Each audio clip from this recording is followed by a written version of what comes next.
ज्ञान विजर्ड में आप सभी लोगों का स्वागत है। मैं हूं अजमल। आज हिंदी व्याकरण में विशेषण के बारे में पढ़ेंगे। कुछ शब्द दूसरों की विशेषता को बताने के लिए उपयोग किया जाता है, तो वो शब्द या वो सर्वनाम या संज्ञा जो दूसरों की विशेषता को बताने के लिए उपयोग किया जाता है उसको विशेषण कहते हैं। मतलब जो शब्द किसी संज्ञा या सर्वनाम की विशेषता को बताएंगे, विशेषता का बोध करेंगे, उसको विशेषण कहा जाता है। उदाहरण के लिए, मोहन ईमानदार लड़का है। यहाँ पर ईमानदार शब्द मोहन की विशेषता को बता रहा है, इसलिए ईमानदार शब्द विशेषण हुआ। परिश्रमी छात्र सदैव सफल होते हैं। जो छात्र सफल होते हैं उनकी एक विशेषता को बताया जा रहा है और वो शब्द है परिश्रमी, इसलिए परिश्रमी शब्द विशेषण हुआ।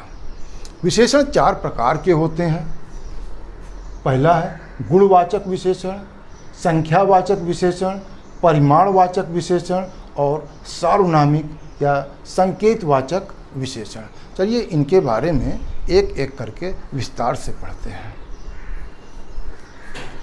गुणवाचक विशेषण, तो जो विशेषण संज्ञा या सर्वनाम के आकार, प्रकार, गुण, दोष, रंग, रूप, स्वभाव या अवस्था को बोध करते हैं उनको गुणवाचक सर्वनाम कहते हैं।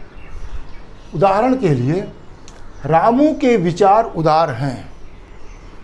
यहाँ पर उदार शब्द जो है एक गुण को बताता है, इसलिए उदार शब्द गुणवाचक विशेषण है।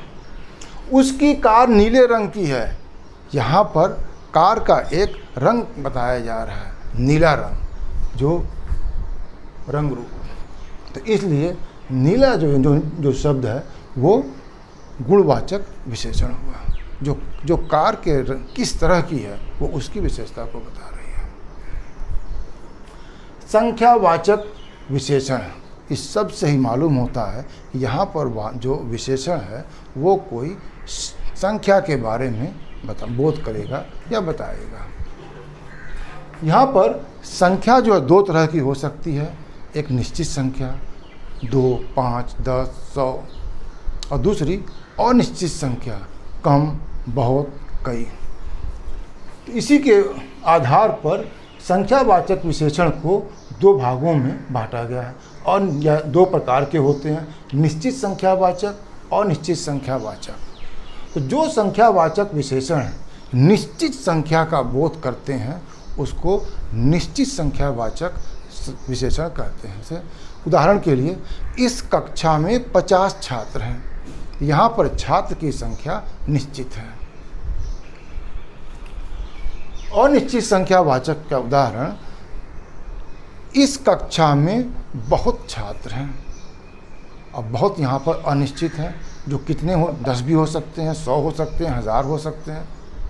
तो अनिश्चित संख्यावाचक में यहाँ पर अनिश्चित संख्या का बोध होता है। दूसरा एग्जाम्पल, मुंबई यहाँ से बहुत दूर है। कितनी दूर है, यह एक अनिश्चित संख्या है।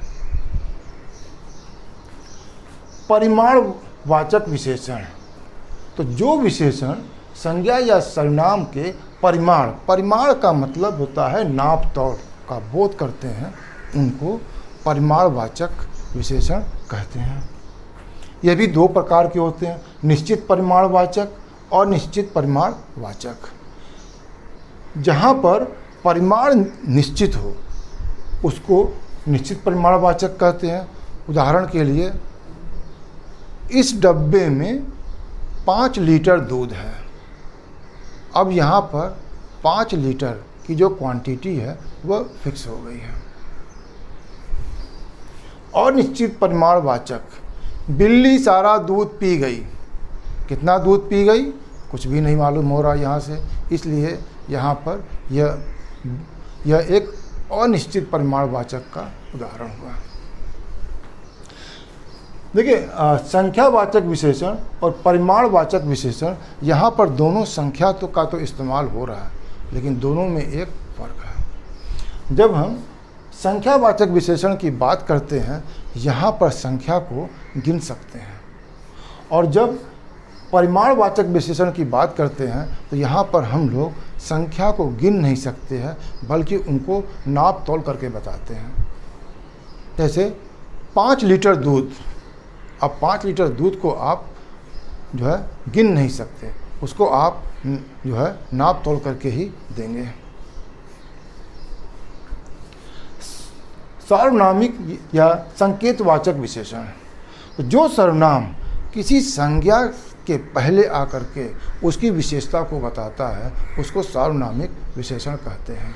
उदाहरण के लिए, यह लड़का चतुर है, लड़का चतुर है, ठीक है, लेकिन यह लड़का चतुर है, यहाँ पर यह शब्द सर्वनाम है।